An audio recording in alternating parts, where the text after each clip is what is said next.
안녕하세요, 여러분. 갑자기 퀴즈 하나 드릴게요. 피카소, 바흐, 아인슈타인. 이 세 사람의 공통점이 뭘까요? 천재요? 맞아요. 근데 그게 끝이 아닙니다. 이 사람들 사실 같은 생각의 도구를 쓰고 있었어요. 수학도 음악도 미술도 겉모습은 달라 보이지만 그 안을 들여다보면 전부 패턴과 추상화라는 두 가지 엔진으로 돌아가고 있었거든요. 오늘은 생각의 탄생이라는 책에서 길어올린 그 천재들의 비밀 설계도를 함께 펼쳐볼 거예요. 수학이 왜 어렵게 느껴지는지, 그리고 사실은 왜 엄청나게 재밌는 건지 끝까지 보시면 수학 교과서를 다시 보게 될지도 몰라요. 아마도요. 자, 시작합니다. 우리가 피카소의 그림을 볼 때 뭘 보나요? 완성된 명작, 천재의 직관, 순식간에 완성된 것 같은 기적. 근데 실제로는요? 피카소는 수만 번의 스케치를 했어요. 톨스토이는 매일 밤 일기장에 자기 자신을 뼈아프게 반성하는 글을 썼고요. 에디슨은 전구 하나 만들면서 1만 번 실패했습니다. 빙산 있잖아요. 우리가 보는 건 물 위에 떠 있는 그 작은 꼭지점인데 실제 빙산의 90%는 물 속에 잠겨 있어요. 천재성도 똑같아요. 우리가 보는 건 결과물이고 그 아래엔 아무도 보지 못한 수만 시간의 끈기가 숨겨져 있는 거예요. 나는 재능이 없어서 수학을 못해라고 생각하신 분? 잠깐요. 아직 빙산 아래를 안 만들었을 뿐이에요. 천재와 우리의 차이는 IQ가 아니라 포기 안 하는 시간의 차이일 수도 있습니다. 자, 이제 조금 신기한 이야기를 해볼게요. 리듬을 배울 때 선생님이 칠판에 뭔가를 쓰잖아요. 사분이 사박자, 점사분음표, 오음표. 근데 그거 보고 리듬이 느껴지세요? 솔직히 말해봐요. 안 느껴지죠? 왜냐면 리듬은 눈으로만 배우는 게 아니거든요.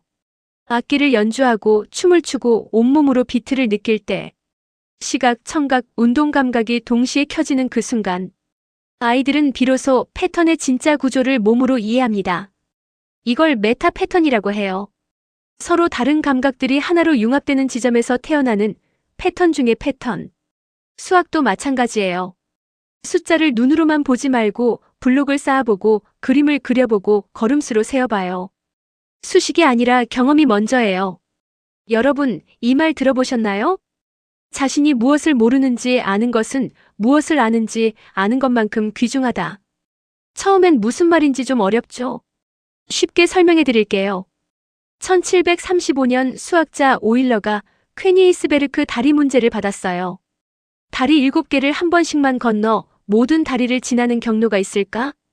수많은 사람들이 수십 년 동안 이 경로를 찾아 헤맸어요. 근데 오일러는요? 이건 불가능하다는 걸 수학적으로 증명해버렸어요. 그 순간 인류는 수십 년 동안 쏟아부은 헛된 시도들을 멈추고 완전히 새로운 방향으로 나아갈 수 있었어요. 이게 바로 그래프 이론의 시작입니다. 안 되는 걸 아는 것. 내가 뭘 모르는지 아는 것. 그게 사실 엄청난 무기예요. 수학에서 모르겠다는 말이 부끄러운 게 아니라 탐구의 시작점이에요. 자, 여기서 질문 하나. 바흐는 어떻게 그 많은 명곡들을 만들었을까요? 신이 내려준 영감? 아니면 하늘에서 뚝 떨어진 멜로디? 정답은 더 흥미로워요. 바흐는 수학자처럼 작곡했어요. 하나의 기본 패턴을 잡고 거울처럼 뒤집어 보고 대칭, 역방향으로 배열해 보고 뒤집기, 자리를 바꿔보고 전이. 이 세 가지 조작만으로 그 복잡하고 아름다운 구조를 만들어냈어요. 이게 인벤션 8번이에요. 쇤베르크의 12음 기법도 같은 원리예요. 패턴을 찾는 게 아니라 만드는 거예요. 수학도 똑같아요.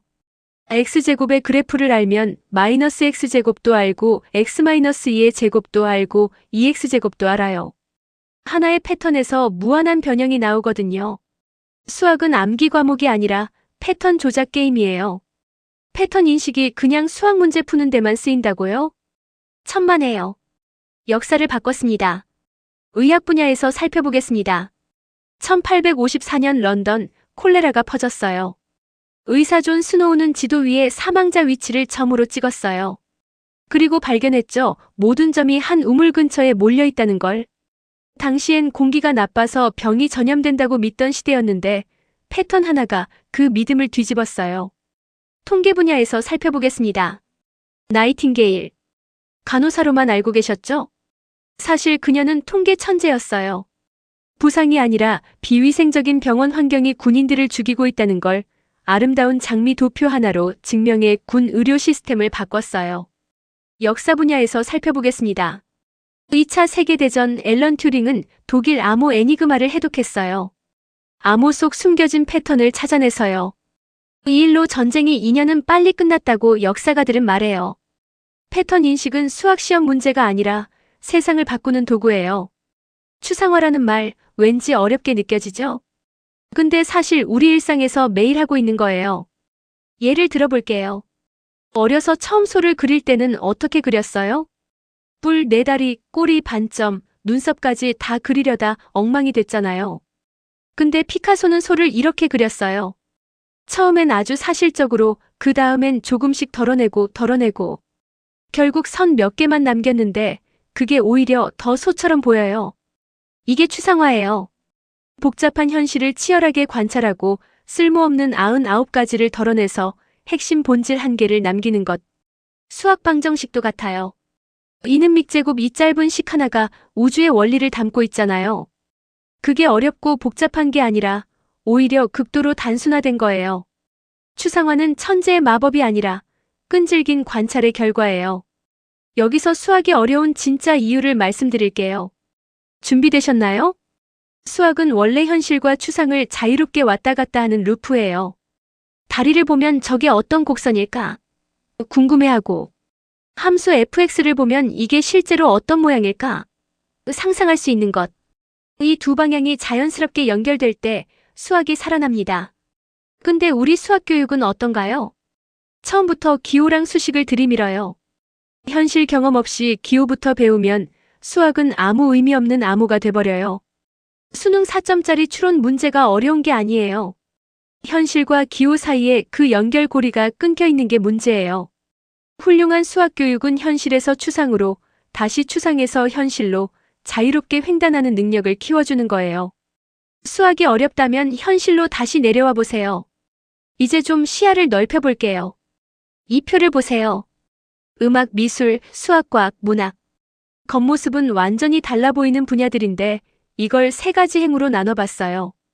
패턴 찾기, 음악엔 리듬과 비밥, 수학엔 콜레라 역학지도, 문학엔 시의 운율. 패턴 형성, 음악엔 바흐의 대칭, 미술엔 애셔의 테셀레이션, 수학엔 튜링의 암호 해독. 추상화 단순화, 음악엔 모티프 압축, 미술엔 피카소의 선, 수학엔 오일러의 수식. 보이시나요? 모든 분야의 천재들이 같은 사고 도구를 쓰고 있어요. 분야의 겉모습은 달라도 그 안에서 작동하는 인지 아키텍처는 완벽히 일치해요. 진짜 융합교육, 스팀 교육이란 게 바로 이거예요. 각 과목의 지식을 억지로 붙이는 게 아니라 공통의 사고 도구를 아이들의 뇌에 심어주는 것. 그럼 교실에서 실제로 뭐가 달라져야 할까요? 기존 교육이 뭘 해왔냐 하면요. 빠르게 진도 나가고 이미 완성된 공식 주입하고 머리로만 읽고 이해시키려 했어요. 결과가 어떤가요? 많은 아이들이 수학을 외울 게 너무 많은 과목으로 느끼고 있잖아요. 생각의 탄생이 제한하는 건 달라요. 천천히 어슬렁거리며 감각 열어두기. 공식 주기 전에 아이 스스로 규칙을 느끼게 두는 거예요. 미완성 상태에서 스스로 규칙을 찾고 깨보기. 틀려도 괜찮아요. 틀리면서 패턴이 보이거든요. 전지의 그림을 그리고 신체를 움직이는 적극적 체화. 수학은 앉아서만 하는 게 아니에요. 몸으로도 해요. 이걸 도구의 내재화라고 해요. 지식을 가르치는 게 아니라 생각하는 방법 자체를 뇌에 새기는 것. 사실 이 모든 걸 알면서도 가장 어려운 부분이 있어요. 기다리는 것. 진도 나가야 하는데 얘가 아직 패턴을 못 찾았어. 옆반은 벌써 다음 단원 들어갔는데. 이 불안함을 견디고 아이가 스스로 찾을 때까지 기다려주는 것. 이게 사실 진도 나가는 것보다 훨씬 더 어렵고 고통스러운 일이에요. 초보자를 위해 본질을 단순화해서 가르치는 것도 마찬가지예요. 내가 다 알고 있을 때 그걸 처음 보는 사람 눈높이로 내려가는 건 엄청난 내공이 필요해요. 그런데 그 느리고 답답한 시간이 바로 아이의 진짜 천재성이 싹트는 순간이에요. 교사도 부모도 그 기다림을 견딜 용기가 필요합니다. 마지막으로 우리가 생각해봐야 할 본질이에요. AI가 수학 문제를 풀어줘요. 코드를 짜줘요. 글도 써줘요. 그럼 우리 아이들은 뭘 배워야 하나요? 바로 이거예요. 수많은 정보 속에서 패턴을 읽어내고 가장 중요한 본질만 추상화하는 능력. AI 에이전트가 아무리 발전해도 이 능력만큼은 대체할 수 없어요.